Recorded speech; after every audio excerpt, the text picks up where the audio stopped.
ભાવનગર શહેર સિહોરના ગુંદાળા પાસે આજે એક હૃદયદ્રાવક અકસ્માતની ઘટના સામે આવી છે। નશાની હાલતમાં બેફામ ગતિએ કાર હંકારી રહેલા એક ડ્રાઈવરે રસ્તા પરથી પસાર થતા અને ઉભેલા અંદાજે 13 જેટલા લોકોને અડફેટે લેતા સમગ્ર પંથકમાં ચકચાર મચી ગઈ છે।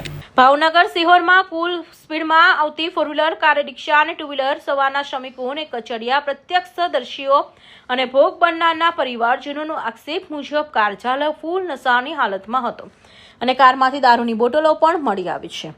ઇજાગ્રસ્ત અકસ્માતમાં કુલ 13 લોકો ઇજાગ્રસ્ત થયા છે, તેમાંથી કેટલાકની હાલત ગંભીર હોવાનું જાણવા મળી રહ્યું છે। તમામ ઇજાગ્રસ્તોને તાત્કાલિક સારવાર માટે ભાવનગર સિટી હોસ્પિટલ ખાતે ખસેડવામાં આવ્યા છે। તમારું નામ?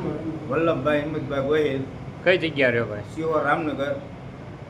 શું બનાવ થયો આજે મોટા ભાઈ? આજે મારા બે ભાઈઓ ભાવનગર તરફથી આવતા હતા ઘર બાજુ અને અચાનક ફોર વ્હીલમાં ફૂલ નશાની હાલતમાં હતો અને બંને ભાઈને રિક્ષારે ગાડી અથડાણીને મારા બંને ભાઈ ઉપાડે ભટકાડી દીધા અને એકને માથામાં ઈજા આવી છે, એકને કમરમાં ઈજા આવી અને બીજા 6 જણાના હતા હાથ પગમાં બધી રીતે ઈજા આવી છે। ફોર વ્હીલમાં હાલમાં દારૂ હોતે હતો અને ફૂલ ભાઈ નશાની હાલતમાં હતા।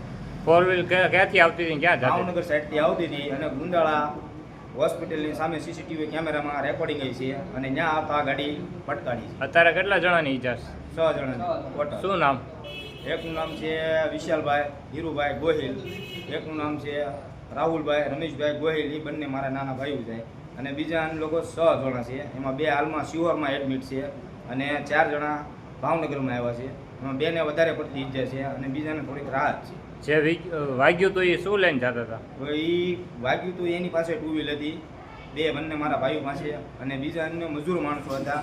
એક રિક્ષા ચાલક હતો, એમાં માલ સામાન ભર્યો હતો, એની હારે ટક્કર મારી એટલે રિક્ષાની પલટી મરાવી રિક્ષામાં માલ સામાન તો બધો તોડફોડ થઈ ગયો છે અને ફોર વ્હીલ બેકાબુ થઈ ગઈ હતી અને નિશાની ફૂલ હાલતમાં હતો। ફોર વ્હીલમાં કેટલા જણા હતા? એમાં એક જણો ડ્રાઈવરનું નામ હતું અને બીજા માણસની કાંઈ ખબર નથી, એ માણસ ગાડી ભટકાડીને સીધો ગાડીમાંથી બહાર ભાગી ગયો।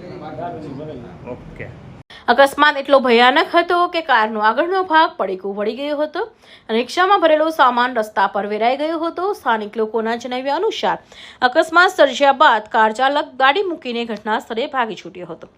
ભોગ બનનારના ભાઈ વલ્લભભાઈ ગોહિલે જણાવ્યું કે મારા 2 ભાઈઓ ભાવનગરથી ઘર તરફ આવી રહ્યા હતા, ત્યારે નશામાં ધૂત કાર ચાલકે તેમને અન્ય મજૂરોને અડફેટે લીધા। 2 ભાઈઓના માથા અને કમરના ભાગે ગંભીર ઈજા પહોંચી છે। પોલીસે હાલ આ મામલે ગુનો નોંધી ફરાર કાર ચાલકની શોધખોળ હાથ ધરી છે અને સીસીટીવી ફૂટેજની તપાસ શરૂ કરી છે। ફિરોઝ મલેક, ભાવનગર।